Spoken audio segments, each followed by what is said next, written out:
Muy buenas noches, bienvenidos a este estudio bíblico de hoy, lunes 22 de septiembre del año 2025.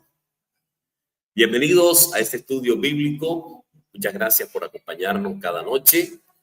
Hoy estamos en vivo desde Mina Mochila, sur de Bolívar, Colombia. Nos es grato acompañarles, gracias por estar con nosotros. Vamos a extenderle un saludo y un abrazo para todos nuestros hermanos y amigos que nos acompañan siempre todas las noches. Un abrazo desde la distancia. Gracias por estar con nosotros. Los invito para que nos acompañen en la oración. Vamos a pedirle a Dios que nos dé su orientación, su guía y sabiduría. Padre Santo, Dios amoroso, te damos gracias por esta semana que ha comenzado. Gracias por ser nuestra guía, nuestra luz, nuestra esperanza. Gracias por darnos de tu Santo Espíritu. Invocamos tu nombre en esta noche para que nos permitas escudriñar tus caminos. Permite que podamos entender el propósito de este estudio bíblico. Pedimos también que nos perdones, perdona nuestras faltas y pecados, ilumínanos con tu Santo Espíritu, guíanos en tu verdad y sabiduría. Clamamos a ti por todos los enfermos, las viudas, los huérfanos y todos aquellos que claman a ti día y noche. Danos tu compañía, tu protección y bendición. En Cristo Jesús te lo pedimos. Amén. Muy bien, vamos entonces a dar inicio a este estudio bíblico. Y el tema central de hoy lleva como título la hostilidad natural del hombre hacia Dios. Así se llama el título del estudio bíblico de esta noche. La hostilidad natural del hombre hacia Dios. Y viene la pregunta, ¿por qué el hombre rechaza a Dios y las leyes divinas que defienden sus normas?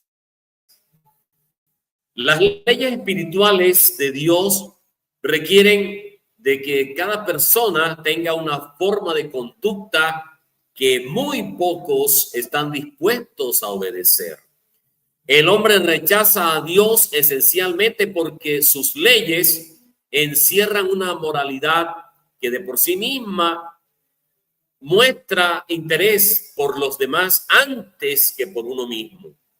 Pero nosotros primeramente estamos más interesados en nuestros deseos egoístas, lo que es mejor para nosotros, lo que podemos obtener, cómo podemos ser considerados como mejores que otros.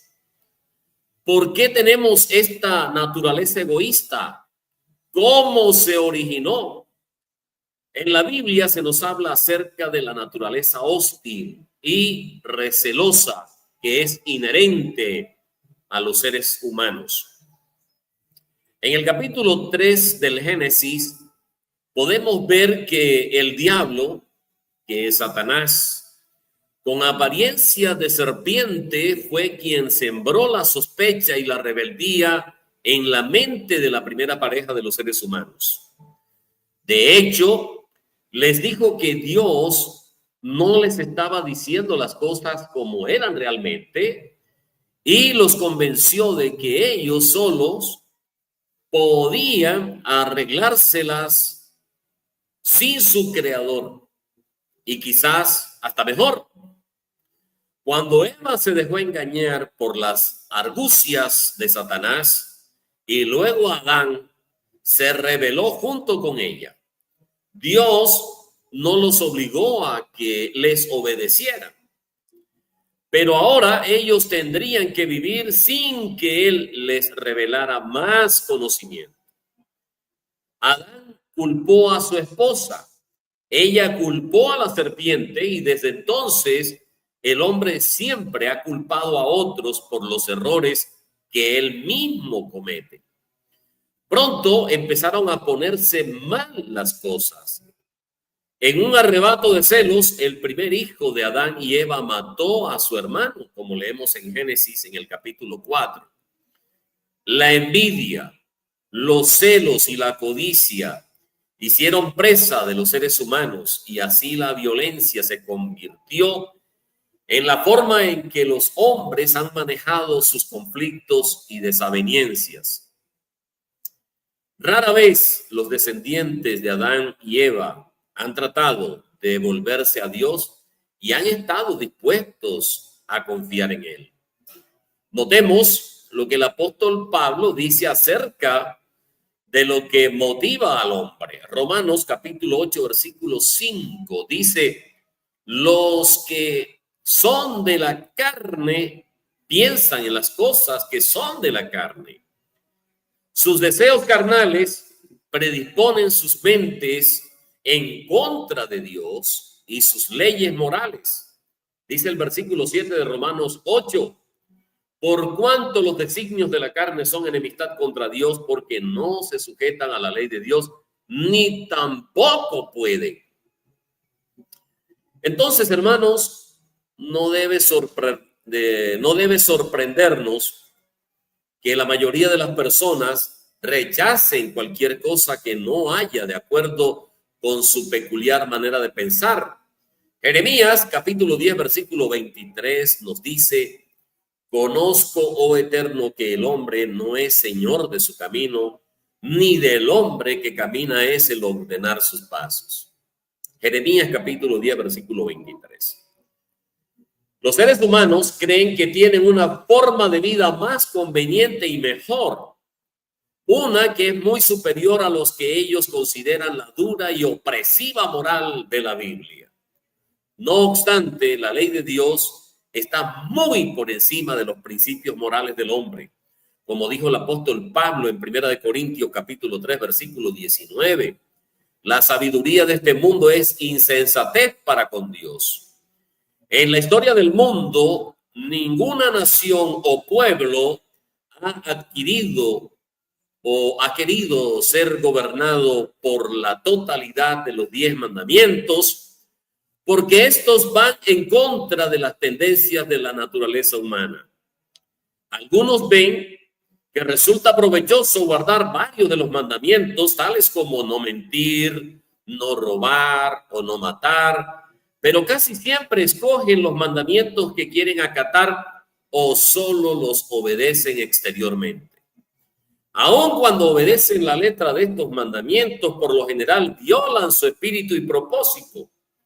Jesús definió estos mandamientos como amar hacia Dios y amor hacia nuestros semejantes. Mateo capítulo 22, versículo 37 al 40. Jesús le dijo: amarás al Señor tu Dios con todo tu corazón, con toda tu alma, con toda tu mente. Versículo 38.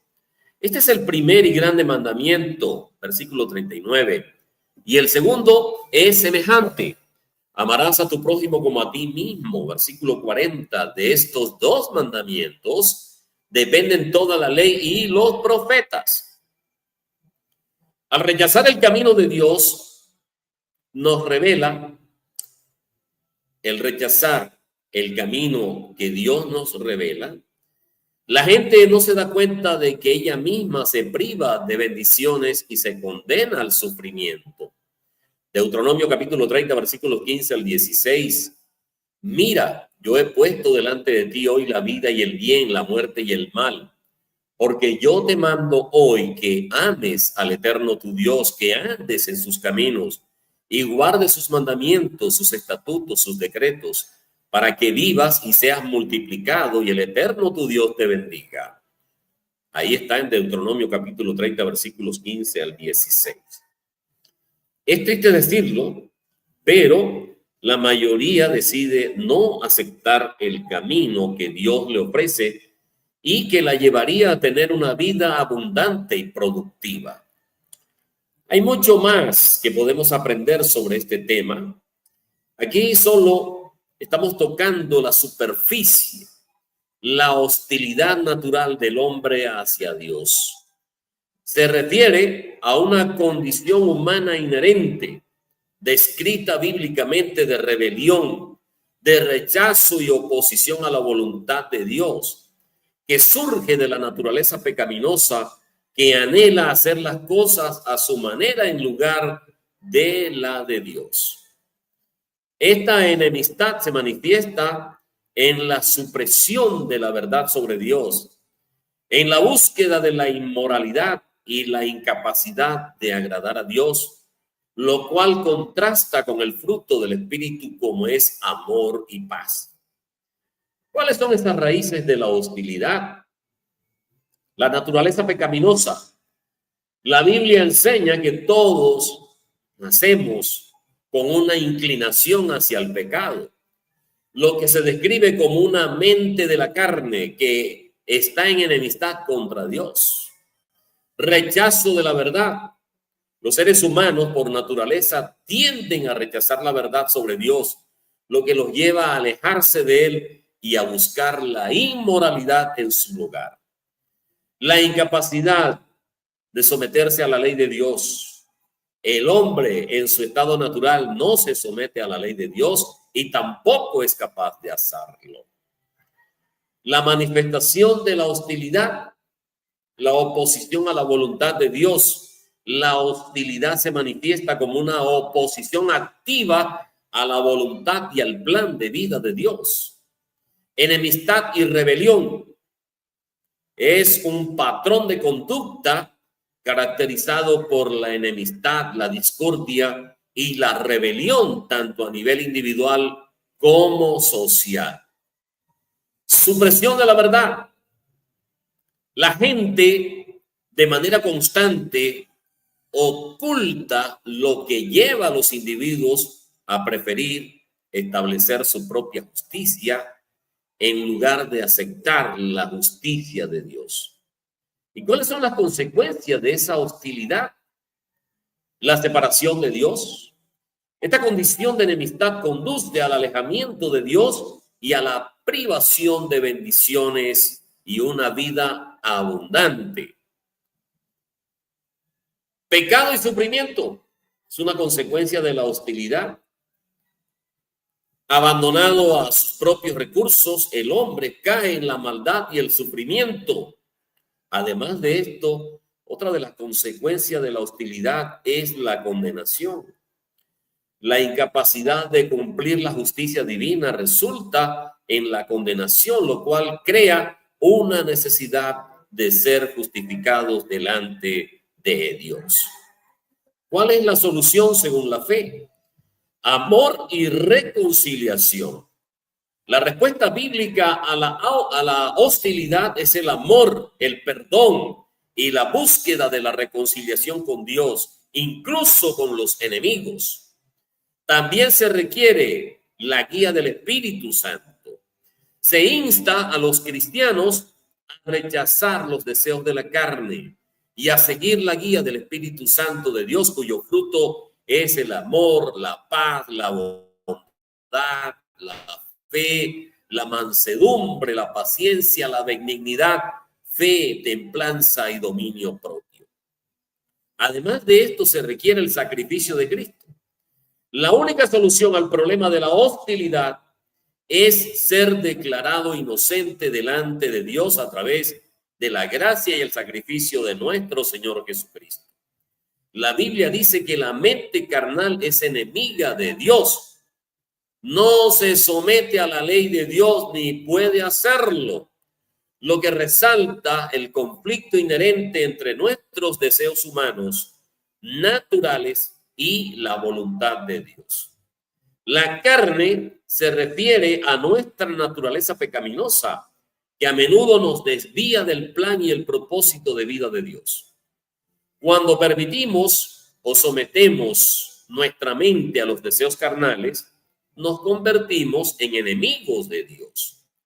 La hostilidad hacia Dios surge del conflicto entre la naturaleza humana y la santidad y justicia de Dios. Hermanos, la Biblia enseña que todos los seres humanos nacemos con una naturaleza pecaminosa heredada de la desobediencia de Adán y Eva en el jardín del Edén. Esta naturaleza pecaminosa inclina a las personas al egoísmo, al orgullo y a la rebelión contra Dios. Y como resultado, la mente gobernada por la carne tiende naturalmente a oponerse a Dios. Además, quienes se dejan llevar por la carne no pueden agradar a Dios porque se centran en satisfacer sus deseos en lugar de buscar la voluntad de Dios. Agradar a Dios requiere de humildad, requiere de obediencia. Además, se requiere de la disposición a entregar nuestros pensamientos y corazón a nuestro Salvador y Señor Jesucristo. Sin embargo, cuando la carne nos domina, nos volvemos esclavos de nuestros deseos egoístas y no podemos discernir ni seguir el plan de Dios.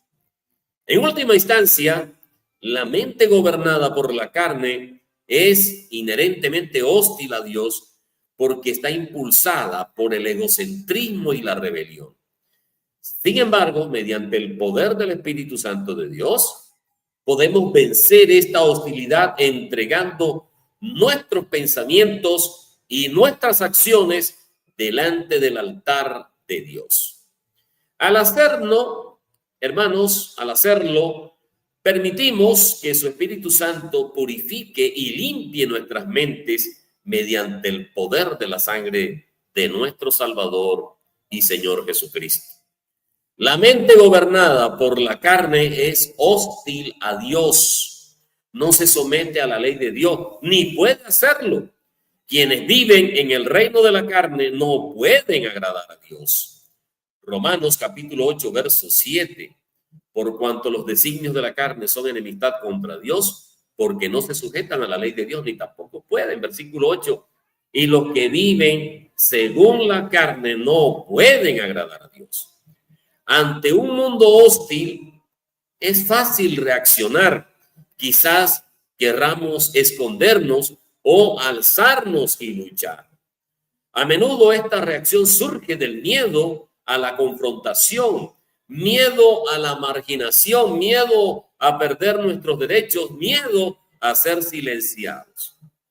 Hermanos, estos miedos, por supuesto, pueden estar bien fundados, pero el problema es que se centran en nosotros mismos, nuestra comodidad, nuestra pertenencia, nuestros derechos, nuestra iglesia, así como en las aparentemente abrumadoras fuerzas de la oposición, su apoyo financiero, su permiso para las doctrinas de enseñar a nuestros hijos, el aparente deseo de socavar nuestra iglesia, etcétera. Tantos pensamientos de miedos que surgen en nuestro interior. Sin embargo, Jesús no envió a sus discípulos al mundo con una actitud de miedo, sino que les dijo, Mateo capítulo 10, versículo 28, no temáis a los que matan el cuerpo, pero el alma no puede matar. Temed más bien a aquel que puede destruir el alma y el cuerpo en el infierno. Mateo 10, 28. La diferencia entre la mente natural y la mente carnal es que la mente natural no ha sido procesada y vive en un estado de ignorancia espiritual por no conocer a Dios. En cambio, la mente carnal es la que se distingue en aquellos individuos que han conocido a Dios, pero no se dejan gobernar por la mente carnal. Son los que ceden fácilmente a los deseos de la carne y los pensamientos, haciéndose esclavos de ellos. Jesús dijo que todo aquel que hace pecado, esclavo es del pecado. Juan capítulo 8, versículo 34. Aquí la Biblia da una imputación clara contra el hombre en su estado carnal.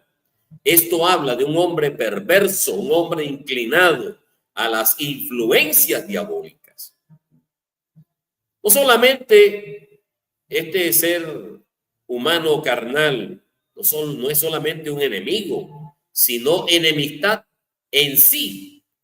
Es la oposición del alma contra Dios, que se revela contra su autoridad, se opone a su interés. ¿Podrá haber una enemistad más grande? ¿Podrá haber una rebelión más grande contra el Dios que nos ha creado? Cuando la Biblia habla del estado carnal de un individuo, está hablando de la condición de su mente.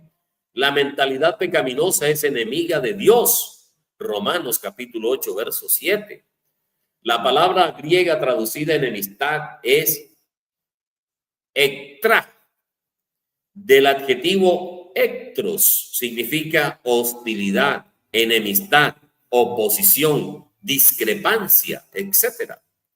La mente del hombre caído, la mente del hombre en pecado, no está meramente hostil hacia Dios. Es la oposición misma en acción. La mente carnal es rivalidad contra Dios. El ectra en sí significa enemistad personal, odio, disgusto y oposición contra Dios. Qué diferente es este hombre al que originalmente fue creado. En el principio, dice la Biblia, creó Dios al hombre a su imagen. Génesis capítulo 1, 27. En el principio, el hombre vivía en armonía perfecta con Dios. Génesis capítulo 2, versículo 15. Tomó pues el eterno Dios al hombre y lo puso en el huerto del Edén para que lo labrara y lo guardase. Pero Adán pecó contra Dios y eso le trajo la ruina y la culpa de toda la raza humana, porque todos los descendientes de Adán y Eva, no de un proceso evolutivo terminado en sí mismo. La palabra de Dios dice que heredamos nuestra naturaleza pecaminosa desde Adán, al principio de la historia humana. Dice Romanos capítulo 5, versículo 12, el pecado entró en el mundo por un hombre y por el pecado la muerte, y este pasó a todos los hombres por cuanto todos pecaron. Romanos capítulo 5, versículo 12. Pasamos al versículo 19. Por la desobediencia de un hombre, estamos hablando de Adán, los muchos fueron constituidos pecadores. El individuo pecador es considerado como un hombre antagónico y hostil, influenciado por Satanás y la carne. La palabra Satanás es traducida en la palabra griega Satanás, que significa adversario, antagonista, enemigo. Cuando Lucifer pecó, él cayó y se volvió Satanás, el enemigo de Dios. Isaías capítulo 14, versículos 12 al 15 al 12 nos dice. Versículo 12. ¿Cómo caíste del cielo, oh lucero, hijo de la mañana? Cortado fuiste por tierra. Tú que debilitabas a las naciones. Versículo 13. Tú que decías en tu corazón, subiré al cielo en lo alto junto a las estrellas de Dios. Levantaré mi trono y en el monte del testimonio me sentaré a los lados del norte. Versículo 14. Sobre las alturas de las nubes subiré y seré semejante al Altísimo. Versículo 15. Mas tú derribado eres hasta el Seol, a los lados del abismo. Y en Ezequiel capítulo 28, versículos 13 al 17. El versículo 13 comienza. En Edén, en el huerto de Dios estuviste. De toda piedra preciosa era tu vestidura. De cornerina, topacio, jaspe, crisólito, berilio y ónice. De zafiro, carbunclo, esmeralda y oro. Los primores de tus tambores y flautas estuvieron preparados para ti en el día de tu creación. Versículo 14, tú querubín grande y protector, yo te puse en el santo monte de Dios, allí estuviste, en medio de las piedras de fuego te paseabas. Versículo 15, perfecto eras en todos tus caminos, desde el día en que fuiste creados hasta que se halló en ti maldad. Versículo 16, a causa de la multitud de tus contrataciones fuiste lleno de iniquidad y pecaste, por lo que yo te eché del monte de Dios y te arrojé entre las piedras de fuego. Oh querubín protector, versículo 17, se enalteció tu corazón a causa de tu hermosura, corrompiste tu sabiduría a causa de tu esplendor, y yo te arrojaré por tierra, delante de los reyes te pondré para que miren en ti.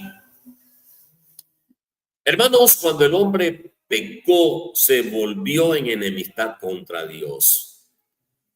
Entonces, aquí vemos cómo el apóstol Pablo usa un nombre, no un adjetivo. Así él nos dice que los designios del hombre están opuestos a Dios, sino que es la enemistad misma, ¿verdad? Aquí vemos una rebelión, es una enemistad que se crea contra Dios. La renovación por medio del entendimiento. Dice Romanos capítulo 12, versículo 2. No os conforméis a este siglo, sino transformaos por medio de la renovación de vuestro entendimiento, para que comprobéis cuál sea la buena voluntad de Dios, agradable y perfecta. Dice Romanos capítulo 12, versículo 2. Los grandes cristianos del pasado leían la Biblia y también en Hebreos, aquí vemos cómo comían del maná que los alimentaba en el desierto. Ezequiel capítulo 3, versículo 2, el profeta Ezequiel dice: y abrí mi boca y me hizo comer aquel rollo, el rollo que puede traducirse como la escritura. El apóstol Juan dijo también en Apocalipsis capítulo 10, versículo 10, entonces tomé el librito de la mano del ángel y lo comí.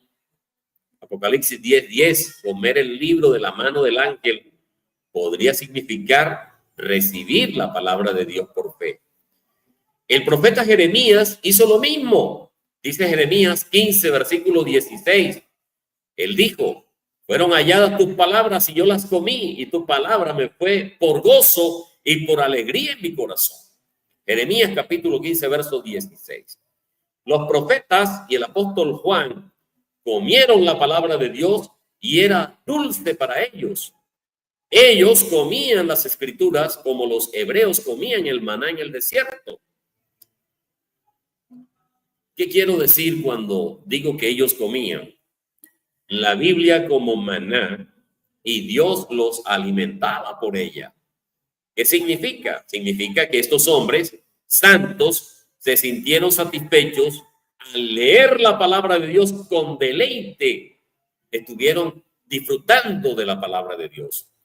No significa que se estaban comiendo las hojas o los pergaminos de la Biblia, sino que la leían, y eso se puede traducir en un significado espiritual, que al leerla estaban comiendo espiritualmente de la palabra de Dios. Esta satisfacción típica, la misma que tuvieron los hebreos cuando comieron con contentamiento el maná en el desierto, ellos hablaban a Dios y su voluntad cuando comían su palabra. Pero sin embargo, el hombre con su mente carnal, no sometida a la voluntad del Espíritu de Dios, jamás sentirá que Dios le está ministrando alimento cuando lee la Biblia. ¿Por qué? La respuesta es muy simple. Hay un velo cubriendo su corazón, como dijo el apóstol Pablo en 2 de Corintios capítulo 3, versículo 15. Y aún hasta el día de hoy, cuando se lee a Moisés, el velo está puesto sobre el corazón de ellos. 2 de Corintios 3:15. Este velo, hermanos, fue puesto allí por Satanás para cubrir su corazón, para detener su mente carnal, inconversa, de alimentarse de la palabra de Dios y de poder adquirir todos los beneficios espirituales que ésta le otorga. El propósito por el cual el enemigo trata de encubrir la palabra de Dios en la mente de los incrédulos es para que no les resplandezca la luz del evangelio. 2 de Corintios capítulo 4, versículos 3 y 4. Pero si nuestro evangelio está encubierto, entre los que se pierden está encubierto, en los cuales el Dios de este siglo, Satanás, cegó el entendimiento de los incrédulos para que no les resplandezca la luz del evangelio. Satanás es el que pone ese velo sobre el corazón. Por esa razón es que no se recibe ningún beneficio espiritual al leer la Biblia, por el simple hecho de que este no tiene la suficiente luz para poder ver y entender lo que el Espíritu Santo de Dios está transmitiendo. Las noticias buenas es que el velo será quitado. Hay buena noticia. La Biblia dice, pero cuando se conviertan al Señor, ese velo será quitado. Versículo 17 de Segunda de Corintios, porque el Señor es el Espíritu, y donde está el Espíritu del Señor, allí hay libertad. Segunda de Corintios, capítulo 3, versículo 16-17. Cuando rendimos nuestras vidas al gobierno de Dios y a través de su Espíritu Santo, el Espíritu Santo comienza un proceso de renovación espiritual en nuestra mente que nos lleva a la transformación total. Los deseos carnales que antes teníamos comienzan a desaparecer. Ahora anhelamos y deseamos más las cosas espirituales, de tal manera que éstas llegan a transformarse en un único y verdadero deleite para el cristiano. Y ese proceso renovador, primeramente la persona tiene que tener ese deseo de cambiar. En muchos, las ganas de cambiar se convierten en una gran necesidad diaria. Estos son los que se entregan desde el principio de todo su corazón, y Dios hace una obra tan rápida que los que lo conocen se quedan perplejos y preguntándoles, ¿qué te pasó? ¿Qué fue lo que sucedió contigo que ya no eres el mismo? Y esas preguntas acontecen por el cambio tan contundente y palpable que Dios ha hecho en la persona que se ha dejado pasar por el proceso de Dios, ese cambio necesario en la persona que está en los caminos de Dios. El agente renovador es el Espíritu Santo de Dios. Este Espíritu se muda a vivir en cada uno de nosotros que estamos siguiendo ese camino de Dios para hacer de nuestra vida su habitación permanente. Necesitamos el Espíritu Santo de Dios que nos renueva todos los días y a toda hora. Estamos conversando con Dios, mostrándonos lo bueno y lo malo, lo justo y lo injusto, y todas las cosas en general, para que podamos vivir una vida en libertad. Necesitamos del poder del Espíritu Santo de Dios para transformarnos. La vida en libertad es la vida del Espíritu Santo de Dios residiendo en cada uno de nosotros. De hecho, las Escrituras nos enseñan que donde está el Espíritu Santo de Dios, allí también hay libertad. Es el Espíritu Santo de Dios el que nos saca de las prisiones oscuras y nos trae a la luz de Jesucristo. Leamos lo que dice Lucas capítulo 4 versículo 18. El Espíritu del Señor está sobre mí por cuanto me ha ungido para dar buenas nuevas a los pobres. Me ha enviado a sanar a los quebrantados de corazón, a pregonar libertad a los cautivos y vista a los ciegos, a poner en libertad a los oprimidos. Hechos capítulo 10 versículo 38. Cómo Dios ungió con el Espíritu Santo y con poder a Jesús de Nazaret, y cómo éste anduvo haciendo bienes y sanando a todos los oprimidos por el diablo, porque Dios estaba con él. Dios, a través de el poder de su Espíritu Santo, nos traslada del reino de las tinieblas al reino de su amado Hijo, en quien tenemos redención por su sangre, el perdón de nuestros pecados. Colosenses capítulo 1 versículos 12 y 13. Colosenses 1, 12 y 13. Con gozo, dando gracias al Padre que nos hizo aptos para participar de la herencia de los santos en luz. Versículo 13, el cual nos ha librado de la potestad de las tinieblas y trasladado al reino de su amado Hijo. Es el Espíritu Santo de Dios el que hace que las obras de la carne mueran y vivamos por su Espíritu. Romanos capítulo 8 versículo 13, porque si vivís conforme a la carne moriréis, mas si por el Espíritu hacéis morir las obras de la carne viviréis. Hermanos, una vez que somos librados, que somos liberados, tenemos que mantenernos en libertad Esta se logra viviendo en el Espíritu Santo de Dios y no dando satisfacción a los deseos de la carne, porque los deseos de la carne son contra el Espíritu y estos se oponen entre sí para que no hagas lo que debes hacer. Gálatas capítulo 5, versículos 16 y 17. Dice Gálatas 5, 16 y 17. Digo pues, andad en el Espíritu y no satisfagáis los deseos de la carne, porque el deseo de la carne es contra el Espíritu y el Espíritu es contra la carne, y estos se oponen entre sí para que no hagáis lo que queréis.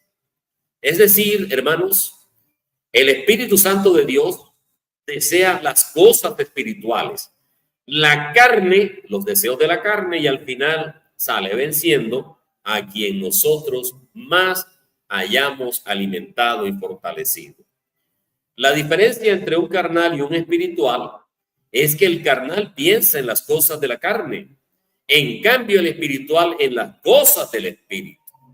Romanos capítulo 8, versículo 5.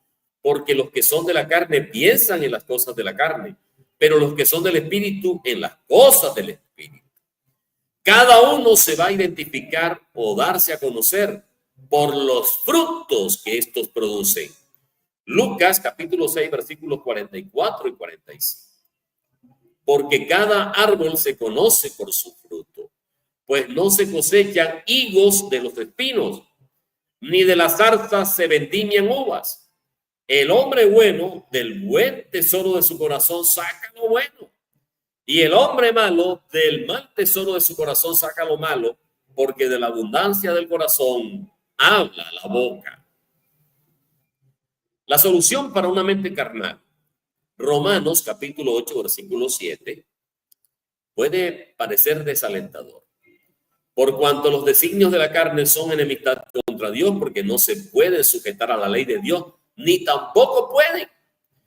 Esto es especialmente cierto cuando lo analizamos en el contexto del versículo anterior que dice, porque el ocuparse de la carne es muerte, dice Romanos capítulo 8, versículo 6, al fin y al cabo, ya que los israelitas pensaron que fueron testigos de la intervención dramática de Dios una y otra vez, no pudieron superar la influencia de la mente carnal.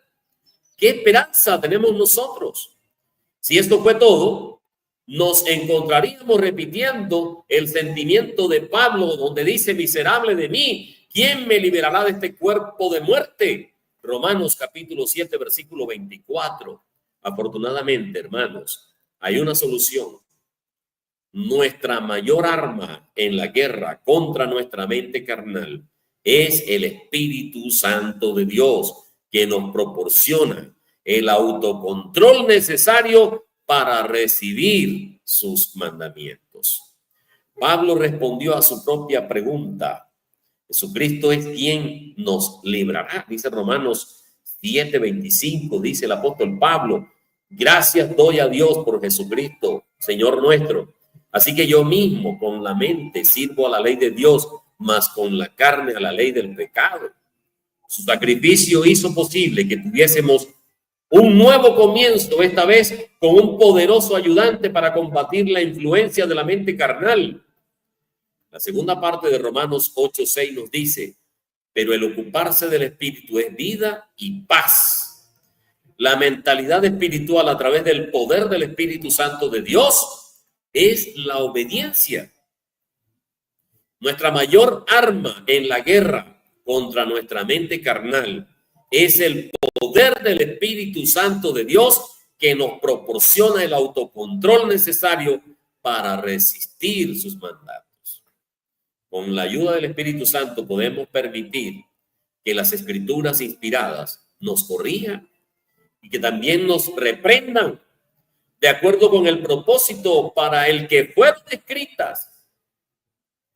Con esta clase de ayuda de parte de Dios, finalmente podemos superar la mentalidad carnal y aceptar la Biblia como la autoridad plena y absoluta en nuestras vidas. Podremos dejar de discutir, de cuestionar y rebelarnos contra Dios y su palabra.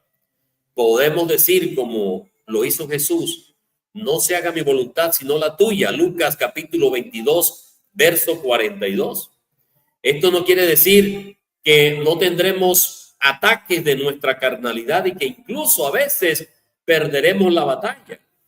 Incluso Pablo añade, después de recibir el Espíritu Santo, en Romanos 7, 21, 23.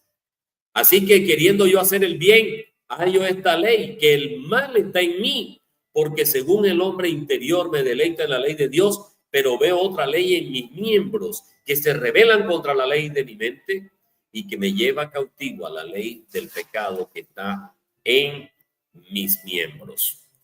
Sin embargo, con el propósito del poder del Espíritu Santo de Dios, podemos vencer y obedecer al Dios revelado en la Biblia, el Dios de la creación, el Dios de los profetas, el Dios de los apóstoles. Solo por medio de su Santo Espíritu podemos vencer la influencia de la mente carnal que tanto nos rodea. ¿Heredamos esa naturaleza pecaminosa? Cabe preguntarnos, ¿cómo es que toda la humanidad hoy en día ha llegado a tener esa actitud pecaminosa que nosotros llamamos esa naturaleza humana? Los hijos de Adán y Eva lo heredaron de ellos, se transmitió a nosotros por herencia. Consideremos un ejemplo de herencia. Dios hizo que Adán se durmiera y le extrajo una de sus costillas, con la cual hizo a Eva. Es que todos los hombres hoy en día se encuentran con que les falta una costilla. Por supuesto que no. Las características adquiridas no se heredan. Adán y Eva escogieron y adquirieron de Satanás la naturaleza o la actitud pecaminosa. No se trata de algo que ellos por herencia transmitieron a sus descendientes. El mismo Jesucristo llamó al segundo hijo de Adán y Eva el justo Abel. Entonces, ¿cómo se explica que los seres humanos universalmente hayamos llegado a tener esta actitud negativa, a la que hoy en día llamamos naturaleza humana? La explicación se encuentra en parte en la segunda epístola de Pablo a los Corintios. Él les dijo que deseaba presentar esa iglesia a Cristo como una virgen pura, y añade ahí en el capítulo 11, versículos 2 y 3 de Segunda de Corintios, capítulo 11, versículos 2 y 3. Pero temo que como la serpiente con su astucia engañó a Eva, vuestros sentidos sean de alguna manera extraviados de la sincera fidelidad a Cristo. Satanás todavía estaba en funciones cuando Pablo escribió su epístola. Los corintios no habían recibido una naturaleza maligna por herencia, más bien Pablo temía, ya en la época del Nuevo Testamento, que ellos pudiesen ser engañados por Satanás en la misma forma como lo fue Eva, nuestra madre original. Ella no tenía una mente malvada y perversa antes de que Satanás la influyera, pero este sutilmente la engañó. Los hijos de Eva no nacieron con esa naturaleza pecaminosa, tampoco nacieron con ella los miembros de la iglesia de Corinto. Sin embargo, Pablo temía que Satanás todavía, obrando el mal, después de 4000 años, pervirtiera sus mentes de la misma manera como lo había hecho con Eva. Satanás todavía se mantenía activo cuando Cristo vino a este mundo. Trató de destruirlo por asesinato. Siendo aún bebé, todavía estaba merodeando cuando Jesús fue bautizado. Trató entonces de destruirlo espiritualmente mediante la tentación, al igual que había destruido espiritualmente a Adán. Procuró hacer otro tanto con el segundo Adán, que es Jesucristo, y hoy sigue obrando en nosotros. Sin embargo, Satanás se las ha arreglado para convencer a muchas personas más inteligentes de nuestros tiempos, si no a la mayoría, de que él solo es un mito inexistente.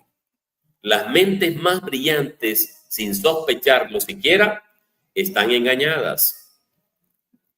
Por medio del apóstol Pablo, Dios dijo a la iglesia de Éfeso, en Efesios capítulo 2, versículos 1 y 2. Vosotros anduvisteis en otro tiempo siguiendo la corriente de este mundo, conforme al príncipe de la potestad del aire, el espíritu que ahora opera en los hijos de desobediencia. Entendámoslos. Satanás es llamado aquí el príncipe de la potestad del aire.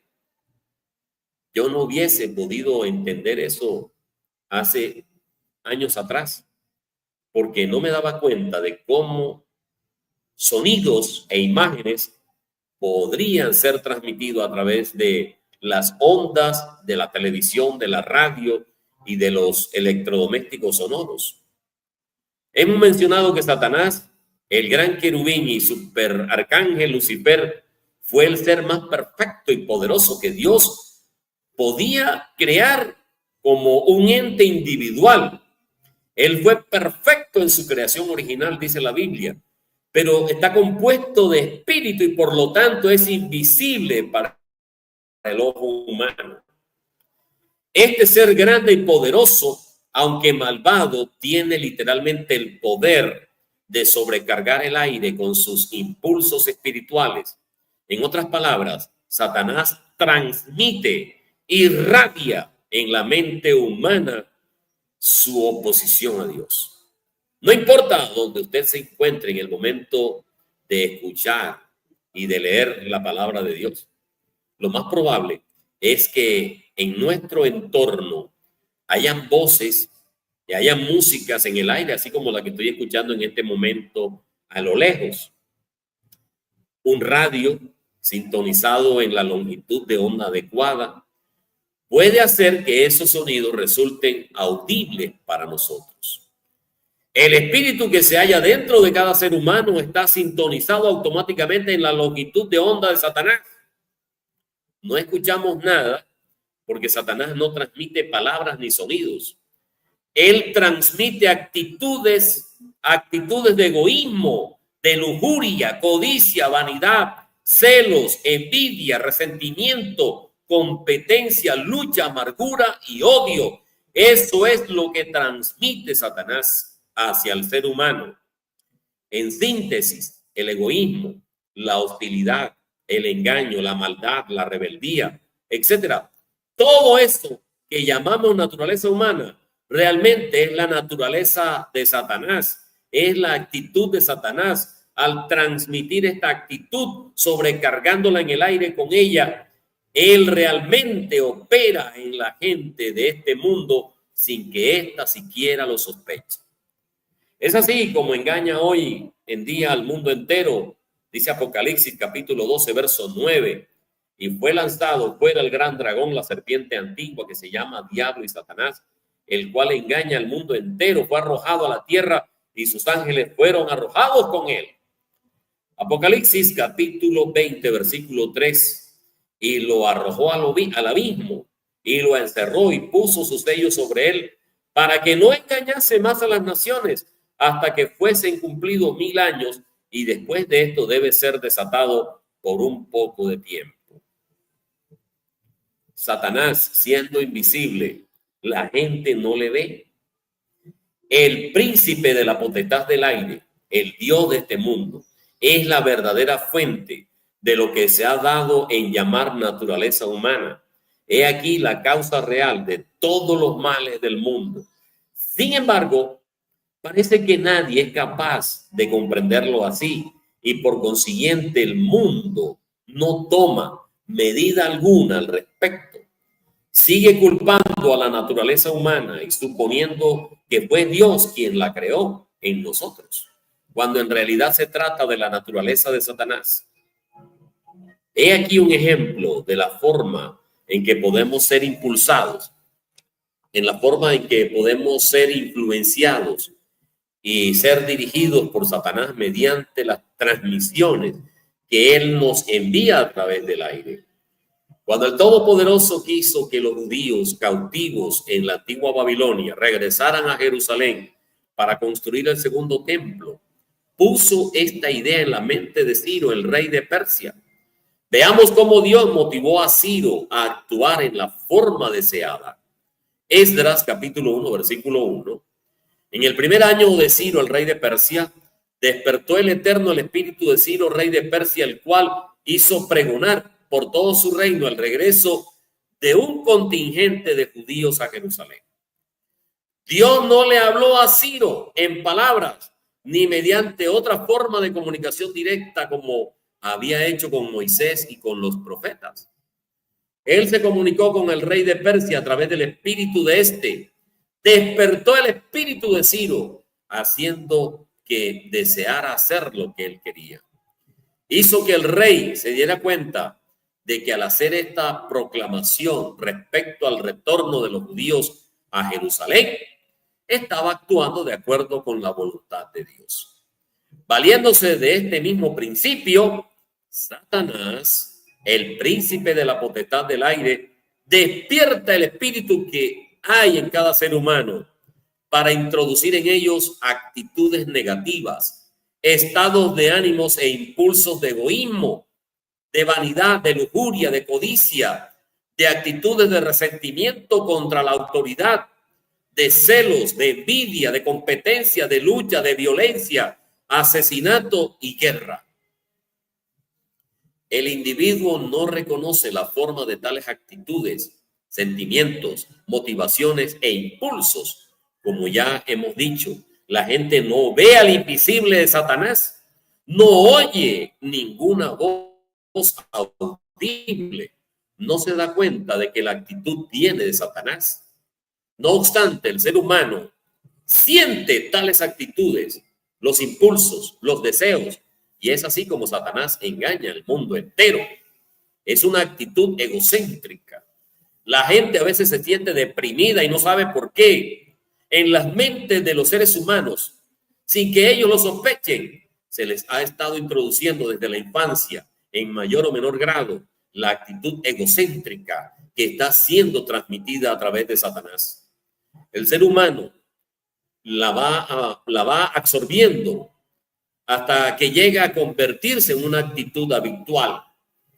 Por supuesto, los efectos no se notan en un mismo grado en todas las mentes. Una persona puede ser peor que otra, pero la tendencia natural está presente. El hombre llega a ser naturalmente egoísta. El egoísmo se convierte en parte de su misma naturaleza. Nosotros la llamamos naturaleza humana. Todo esto, hermanos, constituye un notable ejemplo de la sutileza de Satanás. Él ha podido engañar incluso a las mentes humanas más brillantes.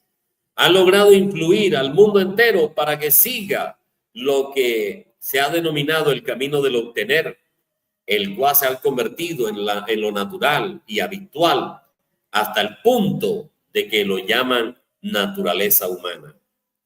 Pocas personas, hermanos, se han dado cuenta de cuántos pasajes de la Biblia, especialmente en el Nuevo Testamento, nos advierten acerca de Satanás y sus argucias, sus engaños. Pero antes de comenzar a hablar sobre esto, continuemos leyendo el segundo capítulo de la epístola de Pablo a los Efesios. En el primer capítulo de esta carta, el apóstol da gracias y alabanzas a Dios, quien nos ha bendecido a los convertidos en Éfeso, a Pablo y a todos los cristianos, con toda una bendición espiritual. Dios nos había escogido desde antes de nacer, antes de la fundación del mundo, y nos predestinó a ser llamados a la salvación espiritual. Nos ha dado abundancia de su gracia. Ha mostrado que nosotros, los que hemos sido llamados en este tiempo, somos los primeros en ser llamados a esa gracia, haciéndolo notar que Él no está tratando de salvar al mundo entero actualmente, sino solo aquellos que han sido predestinados para ser llamados ahora. Pablo había escuchado de la fe de los efesios y nunca cesaba de dar gracias por ello. Él oraba para que su entendimiento les fuera abierto a fin de que pudiesen comprender plenamente el sorprendente potencial humano, la supremacía de la grandeza de su herencia divina. El segundo capítulo de Efesios nos informa que los cristianos de Éfeso estaban espiritualmente muertos, mas Cristo los impregnó con vida eterna. Ahora estaban vivos espiritualmente. En el pasado vivían de acuerdo con los patrones de este mundo, siguiendo el camino del egoísmo, según el príncipe de la potestad del aire. Segunda de Corintios 4:4, Satanás es llamado el Dios de este mundo, quien ha cegado las mentes de aquellos que no creen en Cristo ni en su verdad. Pero no es que los corintios hubiesen heredado esa ceguera espiritual, sino que fue Satanás quien los cegó directamente. En el segundo capítulo de Efesios, Satanás es llamado el príncipe de la potestad del aire. Preparemos con cuidado estas palabras: potestad, la potestad del aire. Pablo entonces le llama el espíritu, el ser espiritual, que ahora está realmente trabajando, está operando en aquellos seres de este mundo que no son obedientes, es decir, sobre el mundo en general. Y esta aseveración es tan verídica en esta época como lo fue en los tiempos de Pablo y de los efesios. Dice: estabais muertos en vuestros deleites y pecados, en los cuales anduvisteis en otro tiempo, siguiendo la corriente de este mundo, conforme al príncipe de la potestad del aire, quien aún está operando en aquellos que no responden a la verdad de Dios. Y esto demuestra, hermanos, que Satanás es el ser invisible, quien, sin que los hombres se den cuenta, realmente mueve a sus mentes, inclinándolas al camino del obtener, entre los cuales también todos nosotros vivimos en otro tiempo, en los deseos de la carne, lo mismo que los demás. Esa naturaleza ha sido adquirida de Satanás. No es algo que heredamos de nuestros padres, ni ha sido creada en nosotros por Dios. Lo que se ha convertido en habitual y por consiguiente en natural se convierte en nuestra naturaleza. Tal naturaleza no es una característica heredada, sino adquirida. Este mismo pasaje demuestra que su autor es Satanás y no Dios. Éramos por naturaleza hijos de iras. Y el efecto de los cristianos convertidos. ¿Qué ocurre con los cristianos convertidos? Su espíritu, como el de todos los demás seres humanos, está sintonizado en la misma longitud de onda de Satanás. La misma tendencia está presente en ellos, tal como si esta naturaleza pecaminosa fuera algo inherente en el hombre desde su nacimiento. Y la razón es que Satanás le ha estado introduciendo a las criaturas desde su infancia, desde su tierna infancia. El verdadero cristiano, sin embargo, se ha arrepentido, ha rechazado esta actitud y ese camino, y ha aceptado la actitud de Dios, el camino del gobierno de Dios, el camino del dar. El segundo capítulo de Efesios explica este proceso. La gente de este mundo, con pocas excepciones, están espiritualmente muertas. Ha seguido el camino del egoísmo, la corriente de este mundo. Ha obedecido al gobierno invisible, quien todavía actúa en aquellos que no responden a la verdad de Dios. La conversión no nos preserva del individuo de las transmisiones de Satanás. La tendencia a resentirse por las injusticias, ya sean reales o imaginarias, y a la inclinación y al aprovecharse de los demás, aún pueden constituirse en tentaciones. Y estos son los obstáculos que los cristianos conversos deben esforzarse por vencer. Cuando Jesús habla de vencer, hermanos, se refería a superar estas actitudes y caminos satánicos, los cuales son contrarios a la ley de Dios. El cristiano debe, como escribió el apóstol Pablo bajo inspiración divina, crecer en gracia y en el conocimiento de nuestro Señor y Salvador Jesucristo. En otras palabras, debe ser un estudiante espiritual. Dice Santiago, capítulo 4, versículo 7, someteos pues a Dios, resistid al diablo, y él irá de vosotros.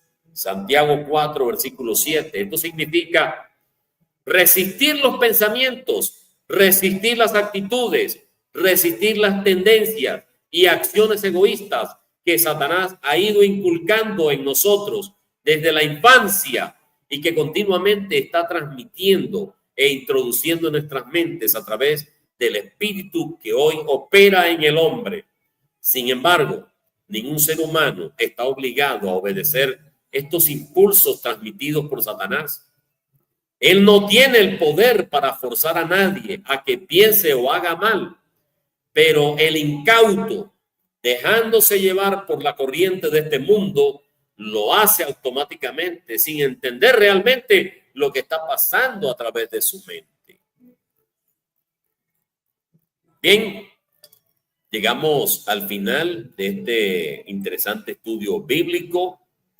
Esperamos que haya sido de su total aceptación y la invitación para que sigamos en este camino que Dios nos está ofreciendo. El gran propósito del Dios Todopoderoso es el de restaurar el gobierno de Dios sobre esta tierra.